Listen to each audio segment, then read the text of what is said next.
नमस्कार दोस्तों, श्री राधे कृष्णा।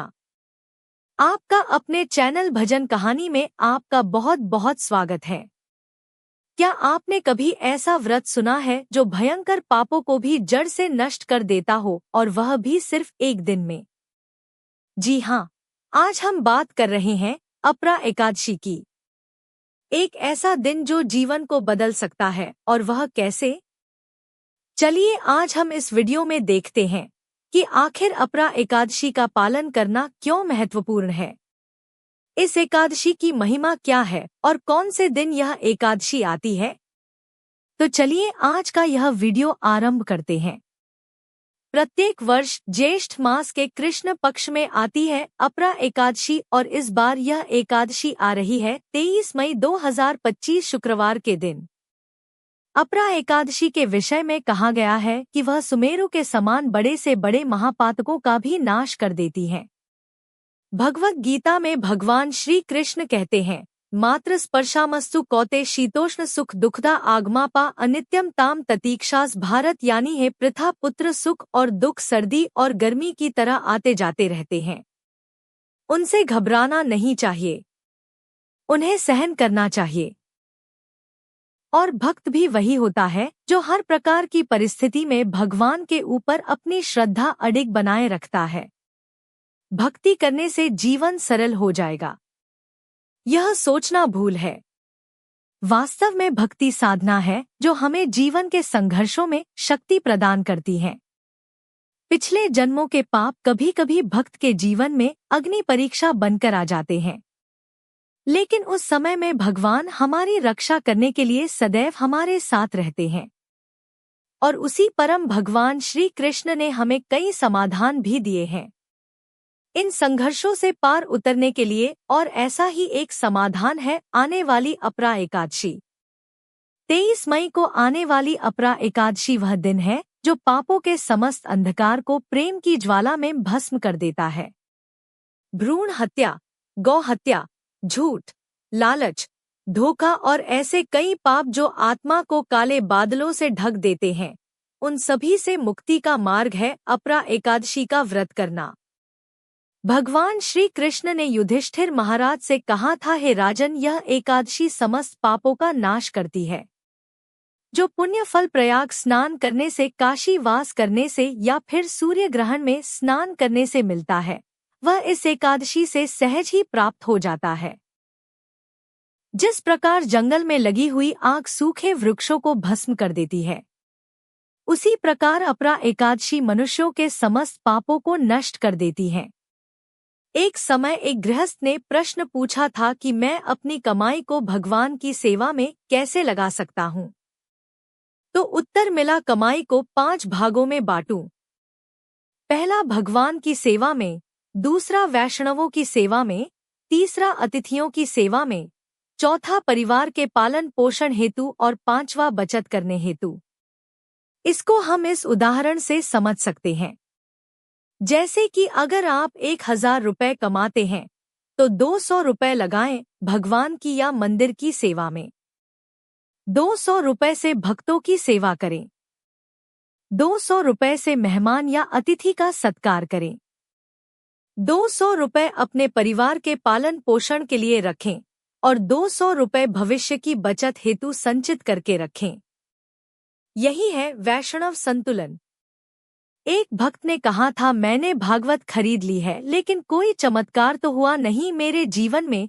तो इसका उत्तर उसे मिला था कि जो संकट आने वाला था ना, वह टल गया है।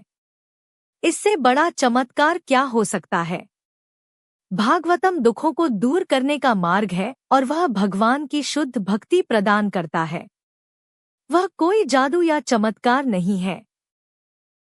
तो इस अपरा एकादशी पर हमें परम भगवान श्री कृष्ण के शरणागत होकर पूर्ण श्रद्धा और निष्ठा से इस का पालन करना चाहिए, क्योंकि अपरा एकादशी की कथा सुनाते हुए भगवान श्री कृष्ण स्वयं इस एकादशी की महिमा का गान करते हुए कहते हैं कि जो भी मनुष्य इस एकादशी का श्रद्धा और निष्ठा पूर्वक पालन करता है, वह अत्यंत जघन्य पाप कर्म जैसे कि ब्रह्मा हत्या पर स्त्री संग, धन के लिए शास्त्रों का अध्ययन, गुरुद्रोह इत्यादि से भी मुक्त हो जाता है।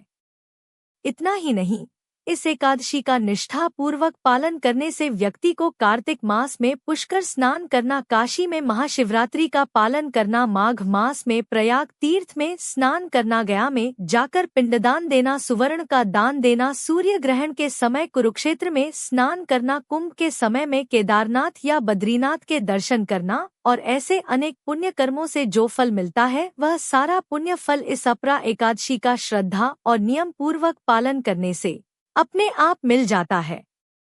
यह व्रत अत्यंत तीक्ष्ण कुल्हाड़ी के समान पाप वृक्ष को तोड़ देता है, या फिर यह कहो कि हिरण रूपी पापों को भगाने वाला यह सिंह व्रत है। जो भी मनुष्य पूर्ण श्रद्धा और भक्ति भाव से इसका पालन करता है उसे जीवन के अंत में वैकुंठ की प्राप्ति होती है। जो व्यक्ति इस अपरा एकादशी की मात्र कथा का भी श्रवण या पठन करता है वह भी सभी पापों से मुक्त हो जाता है। तो इसलिए अपरा एकादशी का पालन करना वैकल्पिक नहीं अपितु अत्यंत आवश्यक है। जो भी मनुष्य अपने आध्यात्मिक जीवन और साधना में आगे बढ़ना चाहते हैं उन्हें इस आने वाली अपरा एकादशी का पालन अवश्य करना चाहिए।